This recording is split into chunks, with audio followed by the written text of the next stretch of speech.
বিছানা থেকে উঠে শান্তা কাজের মেয়ে বিউটিকে বলল, তুই তো স্যারের সাথে শুয়ে থাক, আমি ভোরে চলে আসবো। এর জন্য আমি তোকে 2000 টাকা দেব বলি তাকে ধরে বিছানায় বসিয়ে দিল।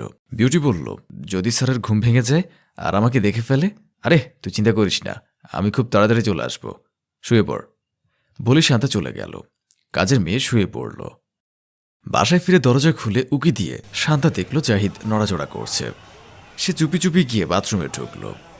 জাহিদ উঠে শান্তাকে ডাকল, এই বেবি, বেবি ওঠো, আমার অফিসে যাওয়ার সময় হয়ে গেছে, এত দেরি হয়ে গেছে, এখন ওঠোনি কেন? আজ উঠবে না তুমি? কাজের মেয়ে মাথা ঝাঁকালো। জাহিদ উঠে গিয়ে কাজের মেয়ের দিকে যাচ্ছে। তখনই কাজের মেয়ে কম্বল দিয়ে মাথা ঢেকে নিল। জাহিদ বলল, কি ব্যাপার, সমস্যা কি তোমার, উঠছো না কেন? বিউটি কম্বল জড়িয়ে নিয়ে উঠে বাথরুমে গেল। জাহিদ বলল, আরে কম্বল নিয়ে বাথরুমে কেন যাচ্ছ? শান্তা কম্বল গায়ে জড়িয়ে বাথরুম থেকে বের হয়ে আসলো। কাজের মেয়ে বলল, ম্যাডাম আজ তো ধরা খেতে খেতে বেঁচে গেলাম, এত কথা বলার সময় নেই বলেই শান্তা চলে গেল। রুমে গেলে জাহিদ বলল, কি ব্যাপার, কম্বল নিয়ে বাথরুমে গেলে কেন? আমার খুব শীত করছিল তাই। আচ্ছা এক কাজ করো, তাড়াতাড়ি আমাকে কফি বানিয়ে দাও, আমি কফি খেয়ে অফিসে যাব বলে জাহিদ চলে গেল। শান্তা কম্বল রেখে বলল, ওহ বেঁচে গেলাম। পরের দিন রাতে শান্তা জাহিদকে বলল, বাবার কোনো খোঁজ নিয়েছ? জাহিদ রেগে গিয়ে বলল, কিসের বাবা, আমার কোনো বাবা নেই। তোমাকে আমি কতদিন বলেছি আমার কাছে ওসব বলবে না, আমি ঘুমাতে গেলাম। শান্তা বিউটির পাশে গিয়ে বলল, আজ রাতেও তুই তোর স্যারের পাশে শুয়ে থাকবি? ম্যাডাম আমার ভয় করে, আমি পারবো না, স্যার যদি আমাকে দেখে ফেলে। আর একটা রাত, আমি তোকে আরও বেশি করে টাকা দেব, আমি চলে গেলেই তুই শুয়ে পড়বি বলে শান্তা চলে গেল। সকালে জাহিদ ঘুম ভেঙে উঠে বিউটিকে বলল, বেবি ওঠো। কোনো নড়াচড়া না পেয়ে জাহিদ বলল, আরে এর কি হয়েছে বলে কম্বল সরিয়ে দিল। কাজের মেয়ে ধর্মরিয়ে উঠে বলল, স্যার স্যার আমার কোনো দোষ নেই। এই তুই আমার বিছানায় শুয়ে আছিস কেন? না, তোর এত সাহস, তোর ম্যাডাম কোথায়? বিউটি বিছানা থেকে নেমে বলল, কয়েকদিন ধরে ম্যাডাম আমাকে রাতে এখানে শুয়ে দিয়ে চলে যায়। চলে যায় মানে? বলে জাহিদ বিছানা থেকে নেমে বলল, কোথায় যায় এসব তুই কি বলছিস? হ্যাঁ স্যার আমি ঠিকই বলছি। রুমে ঢুকতে শান্তা দেখল জাহিদ বিউটির সাথে কথা বলছে। সে রুমে গেল। জাহিদ বলল, এ নষ্টা, তুই রাতে কাজের মেয়েকে আমার বিছানায় রেখে কোথায় যাস?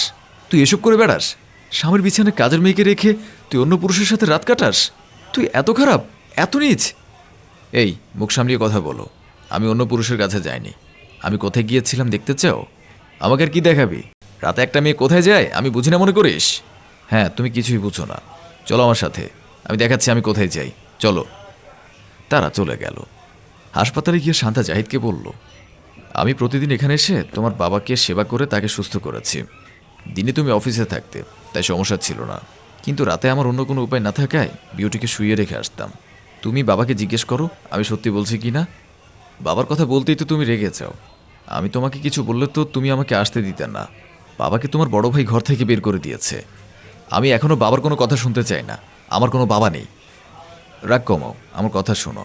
তোমার বড় ভাই বাবাকে বাড়ি থেকে বের করে দিয়েছে। বাবা অসুস্থ শরীর নিয়ে আমাদের বাসায় গিয়েছিল, তখন তুমি অফিসে ছিলে। আমি বাবাকে হাসপাতালে ভর্তি করে দিনরাত সেবা করে সুস্থ করেছি। জাহিদ বলল, কেন সুস্থ করেছ? আর বড় ভাই তাকে বের করে দিয়েছে কেন? আমাকে বঞ্চিত করে বড় ভাইকে সব কিছু দিয়েছে, সেজন্যই সে আমার বাবা না।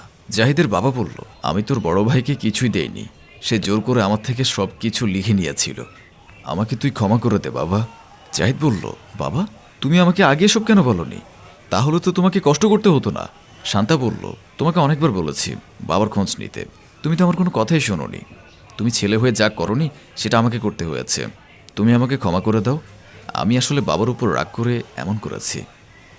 অনেক সময় প্রয়োজনে এমন কিছু করতে হয় যা উচিত নয়, কিন্তু ভালো কাজ যদি কাউকে বলে বাধাপ্রাপ্ত হতে হয় তাহলে লুকিয়ে করা শ্রেয়।